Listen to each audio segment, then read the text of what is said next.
Кудайдын чакырыгы 3-октябрь.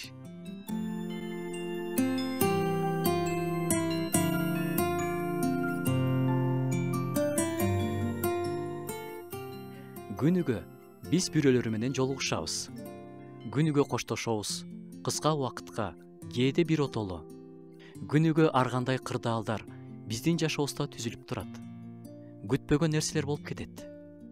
Биз каалабаган кырдаалдарга туш болуп калабыз. Бирок адамдарды кырдаалдар азапка салып, тынчсыздануу алып келбейт. Адам өзү ошол кырдаалды кандай жүрөк менен кабыл алып, кандай реакция кылып жатат. Адам өзү чечет. Ойлонуп көрчү, күтүлбөгөн кырдаалга туш келип калдың. Бул факт. Бирок сенин ойлоруң, сенин кабыл алууң ал кырдаалды көтөрө алгыс кыйын кылат же жеңил басып өткүдөй кылат.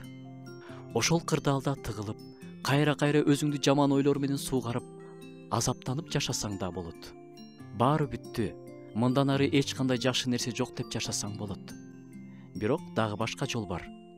Ооба, мага кыйын болуп жатат. Жүрөгүм ооруп сыздап турат. Бирок так ушул жагдай аркылуу мен күчтүүрөөк болуп жатам. Кайраттуулук менен баарын жеңип, алдыга жол улай алам.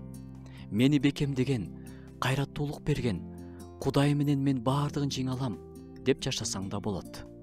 Сен баардыгын көзөмөлдөй албайсың.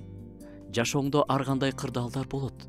Бирок ошол кырдаалга кандай реакция кылып жатасың? Ушуну сен көзөмөлдөй аласың. Ичиңде эмне болуп жатканын сен көзөмөлдөй аласың. Кырдаал сенин көз алдыңда кандай түстөргө боюлуп жатканын сен көзөмөлдөй аласың. Сен өзүңдүн кабыл алууңду өзгөрткөн күнү сенин жашооң да өзгөрөт.